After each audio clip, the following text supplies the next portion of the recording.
banawowa kala hitande hu to lewru ramadana walla lewru korka yalti kode radio international abuja tv don jaba wazuji walla firo alqur'ana wal senegal wazuji dina islama gila modibbe fere fere der nigeria ima yasi leydi ndihim kode radio international abuja tv don andina sobabe mudun sobirabe jokkodiral yaki waddanke on tafsiriji gamma wazuki ummatore julbe ato tawafu tokkobe kode radio international abuja derwindere nde min do andina on wiki hikkama bano wa kala hitande fu dammugal amen don mabbiti kala gidbe fu lildoyamin ko tefamin ga anduki diye laabi tokkata gamma rokkukimi wazuji mabbe di tafsiriji mabbe ha der ndu lewru kode radio international abuja don jaba wazu ko tafsir gila minti tati ha yaki minti capanɗe tati ha ma yaki awa gotel walla sa'a go'o ngam nohon tefayɓe bayanu ha dow no ɓe wawata ɓe nildami e tafsiruji ko lawol ngol ɗum tokkata ngam hoccuki wazuji walla ɓiro tafsir maɓɓe ɓe mbawai ɓe ɗaɓɓa nde e tongorde walla lamba ka'a gonɓe nder nigeria sey ɓe mbatta honde jowenayi honde jowe go'o go'o go'o jowe go'o jowi jowi jowe tati tawaɓe yaasi leydi nigeria sey ɓe ƴewnamin ha dow whatsapp dow nde e tongorde hodere ɗiɗi tati nayi jowenayi honde walla mere jowe go'o go'o go'o go'o jowe go'o jowi jowi jowe tati ngam non dammugal amen ɗon maɓɓiti giɗɓe hoccuki teddenga tafsirɗu wawai ɗaɓɓa ka lamba gonde kode radio international abuja laabi ɗimin cakata ha tafsiriji amin hawti nder taskaramji amin ɗimin taskata kala jamdi jowe tati yaki jowe tati ireta ɗi radio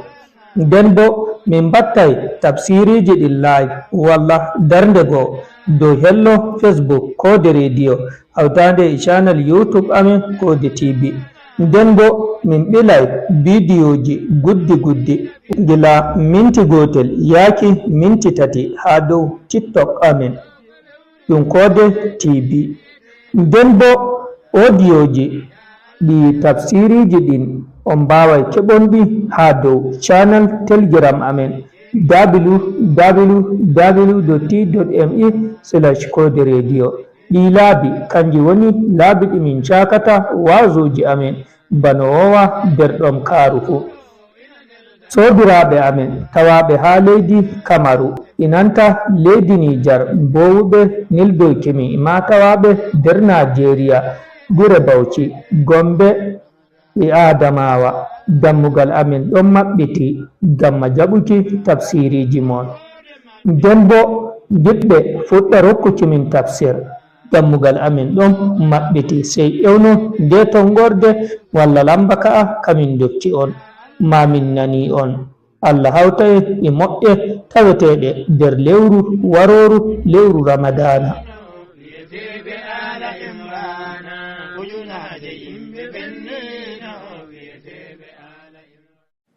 alhamdulillahi rabbil alamin wassalatu wassalamu ala nabiyyina muhammadin wa ala alihi wa sahbihi wa man tabi'ahum bi ihsanin ila yawmiddin. To en bolwanan ha jonde meɗen ndeɗo ko laati kayre latti jonde joɓre en bolwanan ha mare juule balte. To kadi wari ha hadisewol jaɓangol ha abi hurayra non abi darda non abi dhar Allah yerdoɓe ɓe fuu maɓɓe goto nder maɓɓe fuu ɗon wi'a awsani kamɓe tato ɓe limtuɗen ɓeɗo fuu moy fuu ɗon wi'a nder maɓɓe awsani khalili sallallahu alayhi wa sallama bi salathin rak'atay ad-duha wa siyami salasati ayamin min kulli shahr wa an utira qabla an anam. Goto nder maɓɓe fu ha sahabu en annabijo ɗo, goto maɓɓe fu wi annabijo giɗo am wasake am kuje tati. Nder maje man ɗo, nder kuje tati man annabijo wasake ɓe njula jule balte ɗo, ɓe lismode ɓe njula ɗe. Ɗo wasuye mako dow sahabu en mako yiɗiraɓe mako o wasake ɓe kamɓe man ɗo ɓe sifa keraka wasuyel ngol ɗo. Kala nyalde fu jule balte ɗo, non bo cuume ha kala lewru fu nyalde tati. Non goto mon fu jula witiri muɗum yeso kanko man ɗo o ɗano, o jula witiri mako yeso o ɗano. To kadi ɗo wonte wasuye mo annabijo sallallahu alayhi wa sallama wasi sahabu en muɗum. To kadi ko wonani mawdu'u men gaɗo kanjum wonte rak'atay ad-duha, wato darɗe nafila juleteɗo ha balte. Annabijo wasake sahabu en muɗum ɗo ɓe tato fu o wiɓe lisme julgo balte ɗo ndume dow maje. To kadi o wasaki ɓe wasuye oɗo ni sina ngam tilmugo jule ɗo, sina ngam tilmugo jule ɗo. Kadi ɗum ɗe wonte jule balte man, nde wonte wakkati maje, ɗume wonte mbarjari maje. Kadi kanjum man ko tammiɗen wolwango ha jonde nde ɗo. Kadi jule balte man ɗo ɗum darɗe ɗe ɓi adamaju julɗo julata ɗum ha wakkati balte. Kadi wakkati maje fuɗɗan diga to nange kanyum man ɗo, diga fuɗgo nange wakkati maje fuɗɗan ɓawo fuɗgo nange be minti 15. Pamarum man minti 10, to waɗi ɗum 15 bo ɓuran woɗgo ɓawo fuɗgo nange, walla bo ɓawo sottugo. Wodi wakkati kaɗaɗo ɓi adama nafa ha muɗum kanjum wonte yake nange fuɗata. To kadi nange man ɗo to nge fuɗi ha waɗi minti 10 walla 15, kadi wakkati man ɗo foti ɓi adamajo kanko man ɗo wakkati nafugo man fuɗɗan diga yake man foti kadi o nafa nafila balte ɗo diga wakkatiyel ngel ɗo, wakkati nafugo balte man ɗo o fuɗɗan. To kadi dei wakkati man haɗata bo, wakkati man haɗan ha yeso tastago nange, ha yeso nange senda caka asama ko artata ɗum be minti 10. Kadi to lutti jottaka ha nange senda cak asama nge salo ha deidei nge salo caka asama be minti 10. Wakkati man kam nafila man mo balte man ɗo wakkati mako salake. To kadi ndei wonte wakkatiwel ɓurdungel ngel jule balte man nafete ha muɗum bo ɗum wakkati mo nange satata ha muɗum. Wakkatiwel ngel nange satata ha muɗum ɗo kanjum wonte yeso nange senda asama caka asama man ɗo be minti 45. Deidei wakkatiwel man ɗo nden nange man ɓurdata wulgo. To kadi wakkatiwel ngel ɗo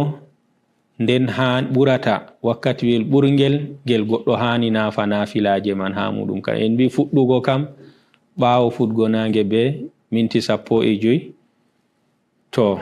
diga ɗo fuɗɗi kam fu wakkati peciɗo diga nden ha wargo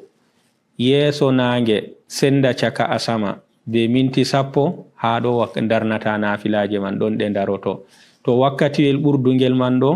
kanjum wonte yeso nange go nge senda asama be minti 45. To kadi ha ɗo man ɗo ɗon wonte wakkatiwel ɓuran ngel hango ɓi adamajo nafa nafila man. Wakkati man nange man ngulenga mage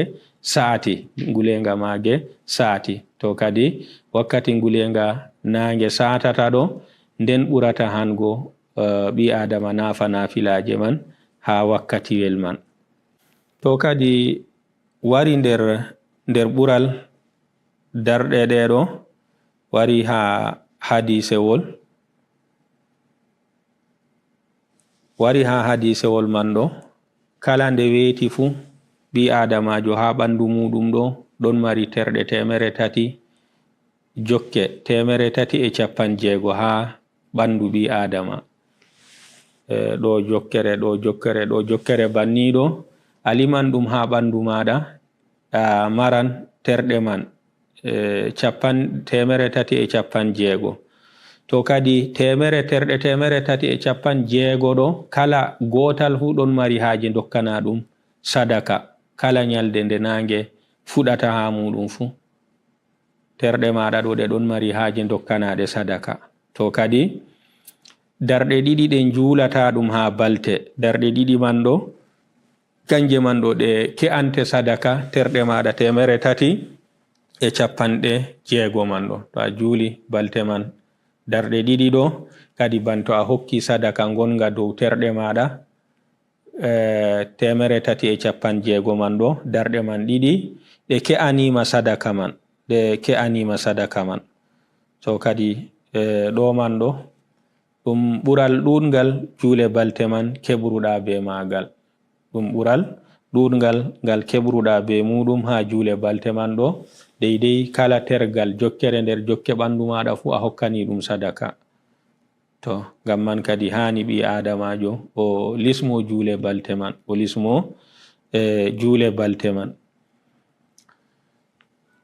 to a ɓesdi dow darɗe en ko wolwana ɗo darɗe ɗiɗi en mbi darɗe ɗiɗi ɗe ke'anima sadaka terɗe maɗa 360 ɗe ɗaɓɓitaɗa dokkana ɗum sadaka kala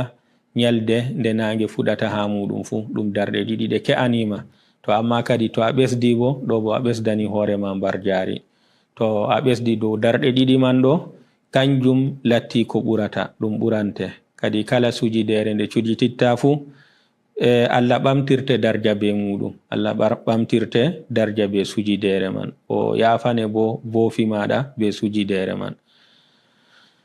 To kadi keɓa bo Allah wari ha hadisewol ɓutsinkewol wari ha magol yabna adama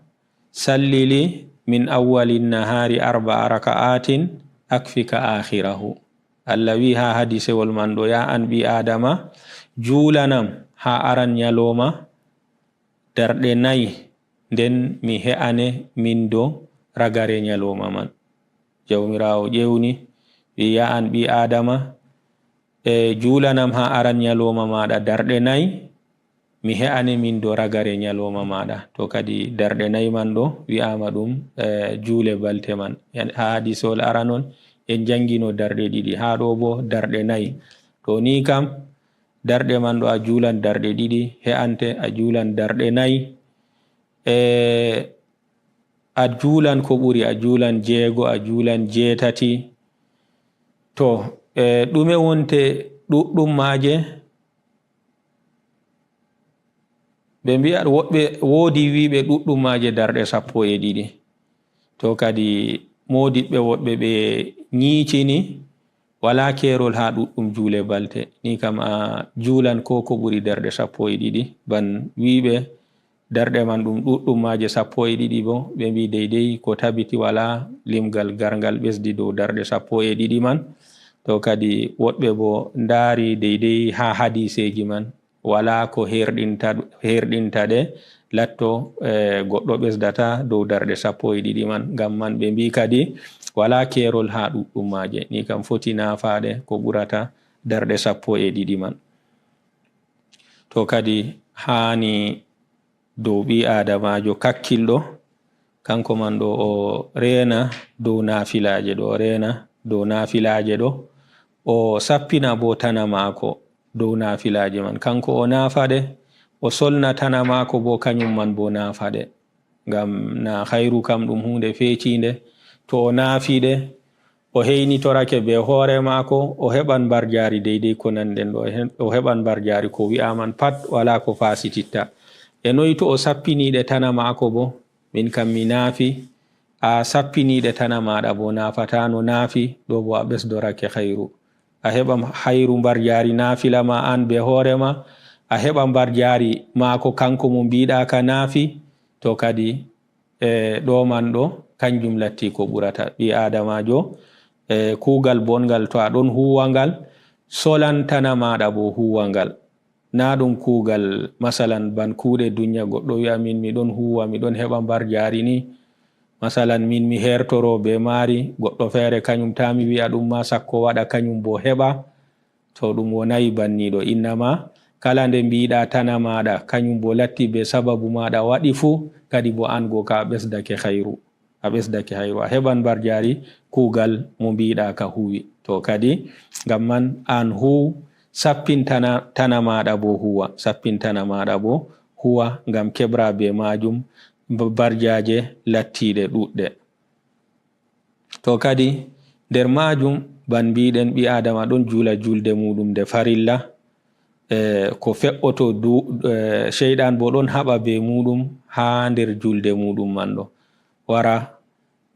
haɓani an kam wurtingo ɓi adamajo numa yaasi julde muɗum ta hakkilo muɗum hauta dow julde muɗum wara hunde nde ɓi adama yejjitinno sam non ngel wara ngel siftinora ɗum walla ngel wara ngel waɗa ɗum numa yaasi julde muɗum ko nandi e muɗum to ɗum ɗo fu ɗum ɗon fe'o ha nder julde ɓi adamajo to kadi kanjum man ɗo ɗum lattoto nder ko ustata barjari julde man to kadi to ni julde farillare man nde ustake ɗo ando naafilaje ma ɗe naafata ɗe limtuɗen ko arti be jottaje man ɗe fumaje ɗo ɗe cukkante aran manni ɗe cukkante kadi ustari ngandi ha farilla maɗa to kadi latto farilla maɗa kam timmidiɗɗo to kadi to farilla ma ɗon timmiɗo an man ɗo kadi aɗon tammane khairu aɗon tammane tinaye non do a hebran be naafilaje man bo deydey barjaje ko wi'a ha maje ɗo a hebran be majum masalan jule balte en mbi hokkante sadaka terɗe maɗa 350 to fasititta a heɓan ɗe dokkante barjari terɗe maɗa 350 man non ɗo ɗe maɓɓante bo ustari foti gaɗandi ha farilla maɗa to kadi hani dow ɓi adamajo julɗo kanko man ɗo o solana jule balte man ɗo o lismoɗe o duumo dow maje o hollaɗe tana mako o hollaɗe rewɓe mako o hollaɗe ɓikkon mako o hollaɗe kala goɗɗo mo o foti o mari conogal be muɗum fu kadi ngam kamɓe bo ɓe kewto barjari man haza wa sallallahu wa sallam ala nabiyina muhammadin wa ala alihi wa sahbihi wa man tabi'ahum